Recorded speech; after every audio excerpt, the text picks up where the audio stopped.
In the year 2029, Akira cries because he misses his mother. Towa hugs the young boy, acknowledging how lonely he must feel. She promises to never leave his side and assures him that she is now his family. A moment later, her father joins them. 9 years later, in 2038, Towa is listening to a news report about artificial intelligence and how it's affecting lives all over the world. Curious, she asks Ichikishima what it thinks about the broadcast. The robot replies that AI is very effective at completing tasks, but admits it has been told that AI lacks a soul or spirit often present in human work. Towa acknowledges the explanation but argues that human souls are also just electrical signals produced by the body's organs. Meanwhile, Akira is still asleep in his room, dreaming about Towa. Tagetsu wakes him up and Akira apologizes for talking in his sleep. He reaches for his phone, which lights up with a photo of his current family. His eyes linger on Towa's figure, and he scolds himself for the dream he just had. Finally, starting his day, Akira asks Tagetsu for the latest news. Tagetsu pulls up an article on Akira's monitor, and he quickly notices it's about Towa. He realizes she's becoming more famous with each passing day. Later, Akira sits down for breakfast with Kazuya. As he offers to bring Kazuya's meal over, Towa finally emerges from her room and notices both of them already awake. Akira immediately sees how tired she looks and assumes she must have pulled an all-nighter. Towa confirms his suspicion and happily shares how well her latest project has been performing. She asks if Akira will be heading to practice and admits that she envies his youth. Akira teases that if she feels that way, she should have gone to school. Towa counters lightly, saying there was no point since she already knew everything being taught. She then suggests that Akira is smart enough to skip a grade and graduate early so he can join her in her research. As Towa and Kazuya continue chatting, Akira realizes it's time to leave. Once he leaves, Towa and Kazuya talk about how they should celebrate the anniversary of welcoming Akira into their family since it's been almost 10 years. Walking through the streets, Akira notices paparazzi stationed near his home. As he reaches town, he reflects on how incredible Towa is. She had been a genius from a young age, earning a doctorate and filing several patents by the time she was just 18. It didn't take long before she became a company owner and a respected technology consultant. Akira wonders how he can ever become a man worthy of Towa, since in her eyes, he is still just a little brother. His thoughts drift back to the past, remembering how he lost his parents in a car accident when he was 7 years old. Because both of his parents were estranged from their families, he had no relatives to turn to. Fortunately, Kazuya, a colleague of his father, decided to take him in. Towa, who was only a year older than him, insisted on being called his big sister. From then on, living with them made Akira realize just how irreplaceable and precious they were to him.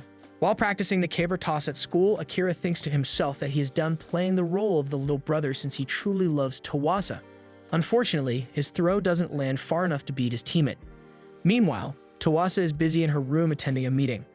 She agrees to cooperate with the company in their plans to build the longest bridge. After finishing her work for the day, she decides it's finally time to start planning for Akira's celebration. Ichikishima informs her that Kazuya intends to buy Akira a pair of limited edition sneakers. Towa, however, struggles to think of the perfect gift she could give him. Ichikishima insists that Akira would appreciate anything she chooses, but Towa can't help reflecting on how much he has changed both physically and mentally over the years. She shuts down Ichikishima's voice so she can rest a bit. Later, when she hears Akira announce his arrival home, she meets him by the door and asks about his day.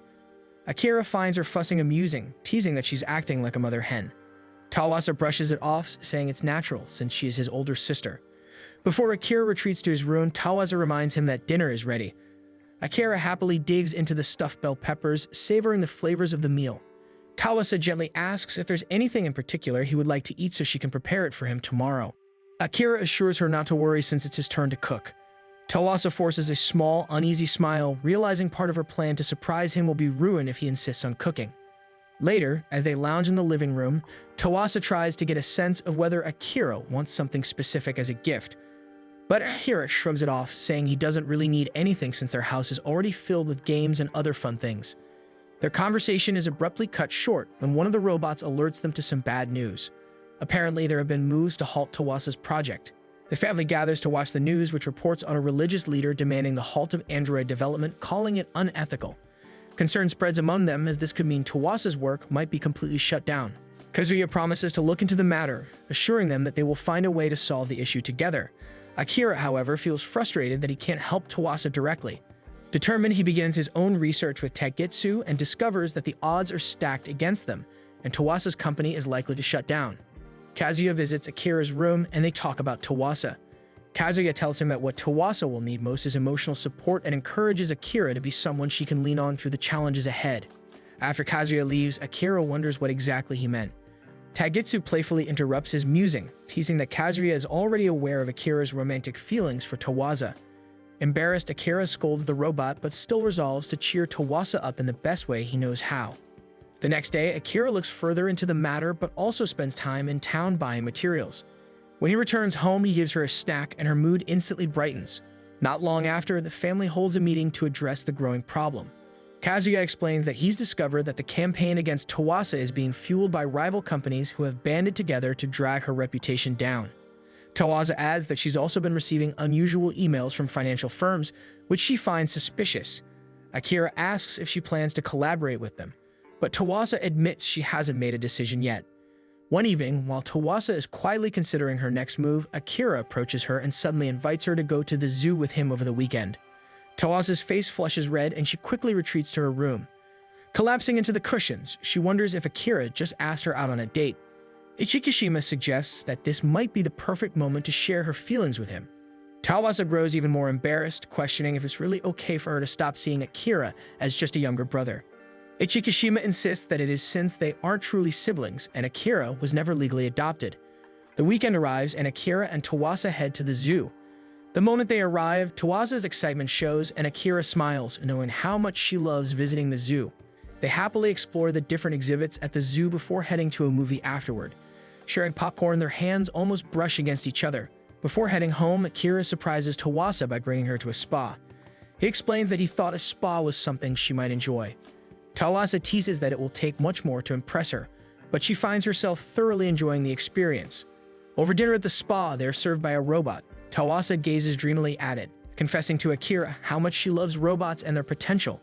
She admits she doesn't understand why so many people are against advancing robotics.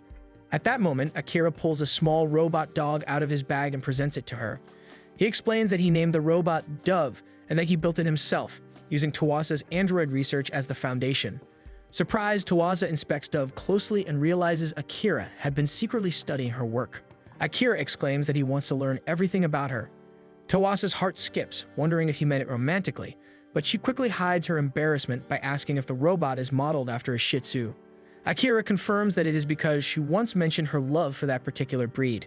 Akira notices her quick subject change, while Tawasa also realizes how transparent she must have been. Just then, Dove's eyes light up and the robot introduces itself. On the train ride home, silence lingers between them. By the time they reach their stop, Tawasa suggests they walk home instead of taking another ride. As they stroll through the quiet streets, Tawasa reminisces about how long Akira has been living with her.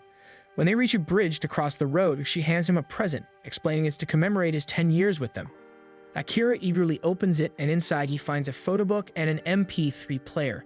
Tawasa explains that the photo book is filled with 10 years worth of memories and the player contains audio recordings of their memories. Akira flips through the photos, smiling as he recalls their many trips. Then Tawasa shyly brings up his earlier confession. Gathering her courage, she admits that she feels the same way. She explains that she had always cared for him, but tried convincing herself it was only as a big sister. Yet, as Akira grew older and more mature, it became harder to deny her true feelings. Overjoyed, Akira grabs both her hands and blurts out that he loves her and wants to marry her. To his surprise, Tawasa slowly agrees to his proposal, but gently reminds him that they are still too young to marry. Akira suddenly pulls Tawasa into a hug, making her squeak in surprise. Slowly, she eases into his embrace and murmurs that when they eventually get married, they should build a family. When they return home, Akira decides to listen to the MP3 player Tawasa gave him. Tagitsu congratulates him on becoming Tawasa's boyfriend. Akira grows serious for a brief moment, then flops onto his bed and rolls around, unable to contain how giddy he is. Meanwhile, Tawasa finishes setting up Dove and thanks Ichikishima for always supporting her. Ichikishima responds that it was frustrating to watch her and Akira dance around each other for so long and admits it's happy to see their relationship finally move forward. Tawasa pauses, noting how much more human-like Ichikishima sounds, but it firmly denies having reached the level of a true independent consciousness. Tawasa believes robots and AI should continue to develop. She tells Ichikishima that tomorrow she will resume her work on the android project. By 2039, Tawasa prepares to address the public as the world anxiously awaits her response to the growing controversy surrounding AI and her research. After receiving a reassuring hug from Akira, she steps onto the stage and introduces the LC project. She explains that the project will allow humans to access AI technology at any given moment by implanting a cyberchip directly into their bodies. As she elaborates on how this advancement could improve lives, a man from the audience suddenly stands. Shouting angrily, he storms the stage and pulls out a gun. Akira rushes forward to shield Tawasa, but when he checks on her, he realizes a bullet has already struck her side. Guards attempt to subdue the attacker, but he still manages to fire some shots. Bullets hit Akira, and he falls in pain. Tawasa desperately tries to keep him conscious, but his vision blurs. He whispers an apology to her before he blacks out. When Akira opens his eyes again, nothing looks familiar. Panic sets in as he tumbles off the surface he was on. Looking down at himself, he realizes he's uninjured but completely naked. Covering himself instinctively, he moves towards a vantage point.